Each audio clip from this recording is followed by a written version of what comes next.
Bonjour et bienvenue sur Original Comics. Aujourd'hui, quoi de neuf chez Urban Comics?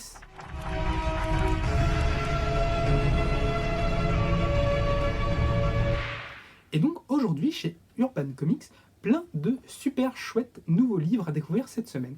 Et le premier, n'est non des moindres, c'est le tome 2 du monde de Flashpoint.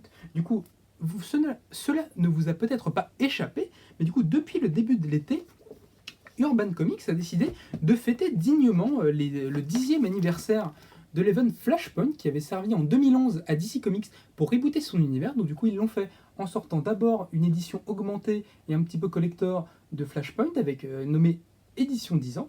Et ils en ont également profité pour éditer le prélude de Flashpoint dans lequel vous retrouvez le Flash Rebirth de Jeff Jones et Ethan Van Sciver. Et après vous retrouvez les épisodes que Jeff Jones a écrits et qui sont dessinés par Francis Manapoul et qui sont ceux juste avant Flashpoint et qui expliquent un petit peu mieux et qui explicitent la décision de Wally West de retourner dans le temps et de sauver sa mère qui a été tuée par le Nega Flash quand il était petit et du coup qui va du coup transformer, qui va faire un effet papillon et totalement transformer l'univers DC Comics. Du coup qui va recréer un univers totalement différent dans lequel le Batman n'est pas tout à fait Batman, etc. etc. Vous connaissez un petit peu. Et du coup, Urban profite de ces 10 ans pour nous proposer le monde de Flashpoint, qui est en fait la compilation en fait, de tous les tie-ins, tous les épisodes intermédiaires qui ont été édités en fait, et qui racontent, qui explorent cet univers de Flashpoint. Donc dans le premier livre, on avait plutôt quelque chose qui était centré sur l'univers de Batman, et dans le deuxième, eh bien, on va avoir du coup plus les épisodes qui vont être centrés sur l'univers des Green Lantern, en se concentrant sur le personnage de Abin Sur, du coup le Green Lantern qui donnera plus tard son anneau de pouvoir à Hal Jordan, une série du coup qui se concentre plus sur Hal Jordan, et puis du coup deux autres séries qui se concentrent à la fois sur le personnage de Frankenstein. Et oui, Frankenstein est un personnage de DC Comics, je ne sais pas si vous le saviez, et qui est un très bon personnage en plus. Et une quatrième série qui se centre à elle sur le personnage de Booster Gold, ce personnage du coup venu d'un futur lointain et qui a décidé de devenir un super-héros en volant des technologies du futur. Donc voilà, c'est ce que vous retrouverez dans ce deuxième tome du monde de Flashpoint disponible chez Urban Comics. Mais du coup, il n'y a pas que ça cette semaine chez DC Comics qui sort chez Urban, parce qu'on a également Urban imite un petit peu Marvel avec on a une double dose de Brian Michael Bendis.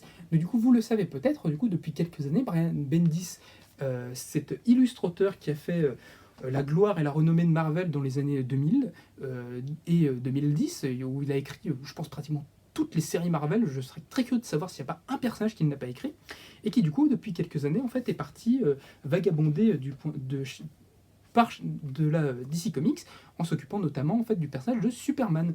Et du coup, son rôle de Superman, va l'amener à s'occuper de la Légion des super-héros. La Légion des super-héros, on en avait parlé très rapidement dans notre vidéo sur les Gardiens de la Galaxie. C'est cette équipe du 31e siècle et pas du 3e millénaire comme je l'ai dit et comme on m'a gentiment corrigé dans les commentaires. Je remercie cette personne qui j'espère se reconnaîtra.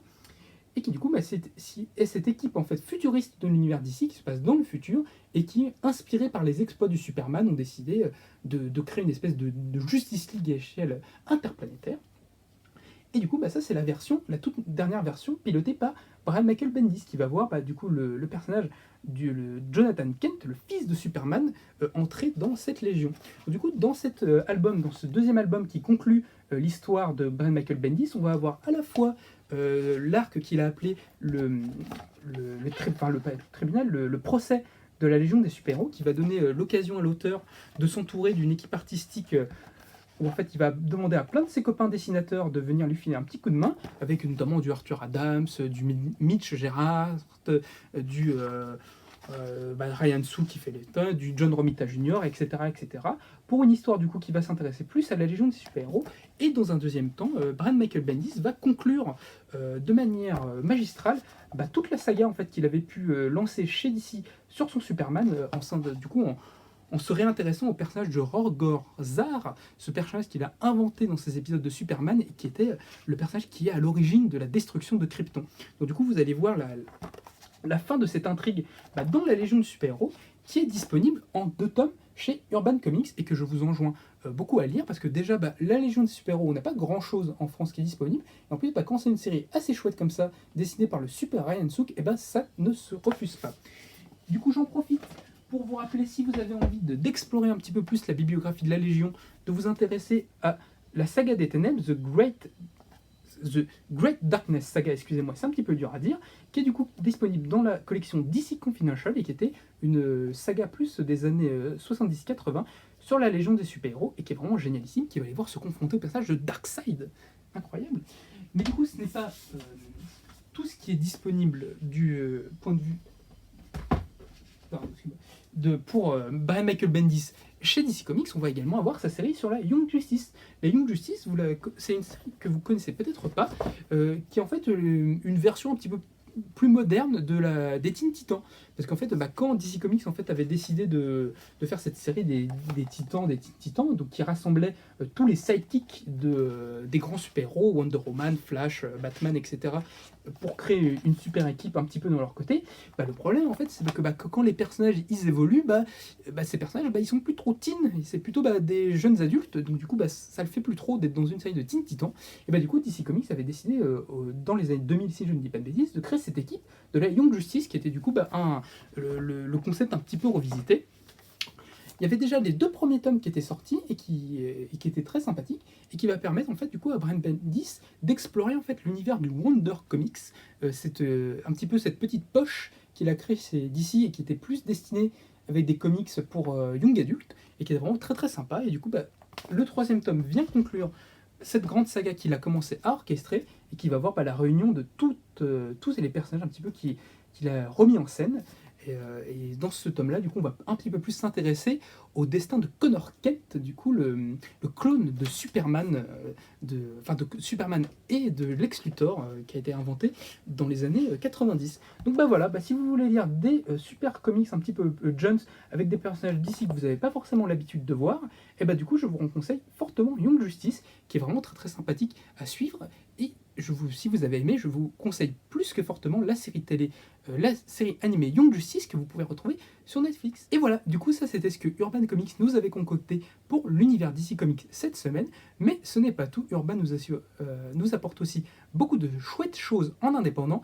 Et ça, je laisse mon collègue se charger de vous en parler. Merci mon cher Quentin. Et du coup, pour finir ce Quoi de neuf chez DC Comics, enfin chez Urban Comics, excusez-moi, on finit juste avec 2 titres, mais pas n'importe quel titre. Déjà, le tome 9 de American Vampire qui est enfin disponible. Vous l'attendiez, il est enfin là. American Vampire, c'est une série culte de Scott Snyder et Raphaël Albuquerque, et aussi dessiné à un moment par Sean Gordon Murphy, ça on adore, qui se concentre en fait, qui revisite l'histoire des États-Unis avec le mythe du vampire. C'est vraiment une série qui est fantastique, qui est très culte. La série était en pause depuis pas mal de temps, puis elle a repris aux États-Unis sous le label Black Label, avec la série American Vampire 1976, dont les premiers numéros sont compilés ici. Il y aura un 10e et dernier tome qui sortira plus tard dans l'année. Et comme vous le savez, la série est aussi disponible dans de magnifiques intégrales qui, elles, sont labellées Black Label et non pas Vertigo, comme ici. Ce qui est bien, c'est que du coup, si vous avez la collection des petits volumes, et ça rentre dans votre bibliothèque et ça ne jure pas. Et l'intégrale, elle, compilera aussi du coup ce dernier volume et cette série 1976 avec le dernier intégral qui sortira en même temps que le tome 10. Donc tout le monde aura la fin en même temps, que ce soit au niveau de l'intégrale ou du petit format. Et ça c'est appréciable. Bravo Urban qui vraiment fait un super travail à ce niveau-là, alors qu'ils auraient pu totalement ne jamais finir la série en format plus petit. Et du coup, la dernière sortie, énorme coup de cœur personnel. Alors ça, je vais vous en parler, c'est vraiment incroyable. Le dernier des dieux, tome 3 est enfin sorti. Cette série de Philip Kennedy Johnson et Riccardo Federici, une série dans le label, dans la collection Urban, mais pas Urban Comics, juste Urban, comme vous le voyez ici, qui est leur collection un peu franco-belge. C'est pas vraiment du franco-belge, mais c'est un peu pour marcher sur les plates-bornes du franco-belge. C'est des séries qui peuvent être vendues à des gens, pour les libraires, c'est des séries qui peuvent être vendues à des gens qui ne sont pas forcément adeptes des comics, mais qui là peuvent leur donner une porte d'entrée. Et Le Dernier des Dieux, c'est une série qui est incroyable, une série de dark fantasy, comme on en voit assez peu dans les comics malheureusement, dirigée d'une main de maître par Philip Kennedy Johnson, qui nous fait un travail de world building qui n'a rien à envier à Jonathan Hickman et avec ses East of West ou ses décorums. Le Dernier des Dieux, si vous ne connaissez pas, c'est l'histoire en fait d'un monde qui a été sauvé d'une grande menace, qui vit des heures plus ou moins heureuses, jusqu'au jour où cette grande menace revient et le roi va être contaminé et la reine va devoir se mettre en chemin pour essayer de trouver une solution et essayer de redétruire le mal. C'est une série qui est fantastique. Là, c'est le 3e tome, c'est en 4 tomes. Et c'est une série qui ne se contente pas juste de vous mettre des planches qui sont magnifiques comme celle-ci et des covers de toute beauté. C'est vraiment une BD qui en profite pour construire un univers à part entière totalement original. Et entre chaque numéro, entre chaque chapitre, vous avez des petits récits. Alors ça peut être des poèmes, ça peut être vraiment des récits sur l'univers, ça peut être des musiques avec, comment ça s'appelle, avec les partitions et tout. Et c'est vraiment incroyable. Alors on se dirait que c'est une petite BD comme ça, avec son petit format.